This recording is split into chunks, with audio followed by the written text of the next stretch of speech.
कल्पना कीजिए छत्तीसगढ़ की उस पवित्र धरती की। घने जंगल हैं, शांत पहाड़ हैं, और उसी पवित्र भूमि में एक ऐसे संत का जन्म होता है जिनका बस एक फैसला एक पूरे सामाजिक और आध्यात्मिक आंदोलन की नींव रखने वाला था। जी हां, ये कहानी है गुरु घासीदास जी की। गुरु घासीदास जी के पूरे जीवन और उनकी सारी शिक्षाओं का जो सार है ना, वो बस इस एक वाक्य में है। मनखे मनखे एक समान, यानी हर इंसान बराबर है। सुनने में ये बात आज शायद सीधी सादी लगे, लेकिन सोचिए, उस समय के लिए एक बहुत बड़ी, एक क्रांतिकारी आवाज थी। देखिए, उस समय का समाज ना एक गहरे विरोधाभास में जी रहा था। एक तरफ तो छत्तीसगढ़ की वो अद्भुत प्राकृतिक सुंदरता और शांति थी, लेकिन दूसरी तरफ वही समाज जातिवाद के जहर से, छुआछूत की ऊंची ऊंची दीवारों से पूरी तरह टूटा हुआ था। अब बस इसी माहौल में गिरौदपुरी गांव में महंगू दास और माता अमरोतिन के घर एक बालक का जन्म हुआ। बचपन से ही उनका स्वभाव एकदम शांत और करुणा से भरा हुआ था। वो घंटों प्रकृति के साथ रहते और अपने आसपास जो अन्याय देखते थे ना, उसे देखकर अक्सर गहरे सोच में डूब जाते थे। उनकी आध्यात्मिक शक्ति का पहला एहसास दुनिया को तब हुआ जब वो सिर्फ 12 साल के थे। हुआ यूं कि उनके दोस्त बुधारू को एक जहरीले सांप ने डस लिया और उसकी हालत एकदम मरणासन्न हो गई। तब बालक घासीदास ने बस शांति से बैठकर सतनाम का जाप शुरू किया, और जो हुआ वो एक चमत्कार था।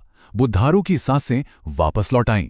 ये उनकी असाधारण शक्ति का पहला साफ संकेत था।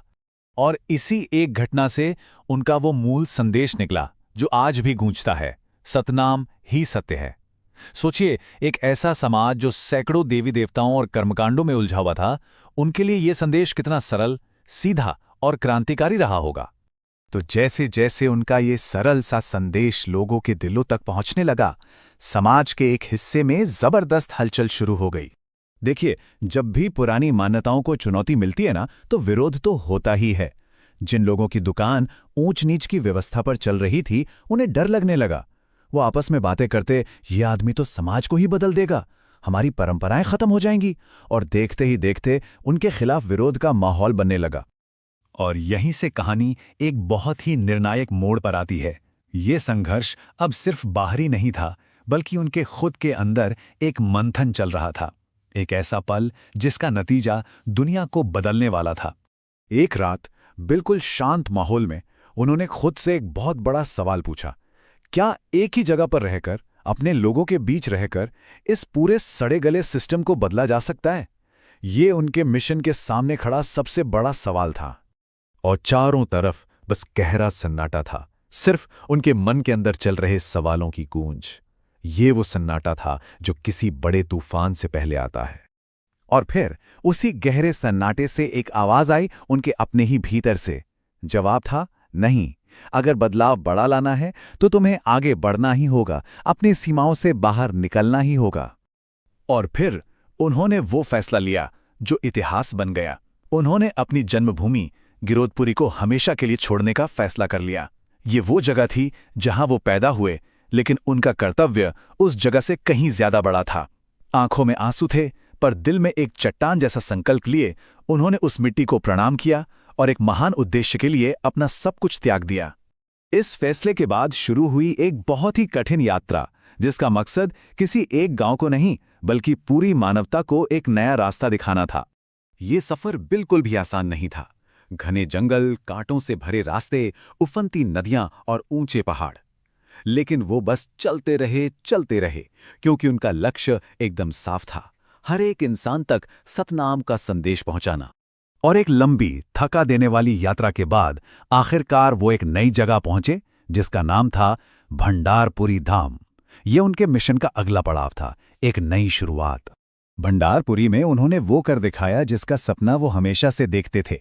यहाँ एक बिल्कुल नए समाज की नींव रखी गई, एक ऐसा समाज जहाँ कोई छोटा बड़ा नहीं था, कोई भेदभाव नहीं था, जहाँ का मूल सिद्धांत सिर्फ समानता थी और मार्गदर्शक शक्ति केवल सतनाम।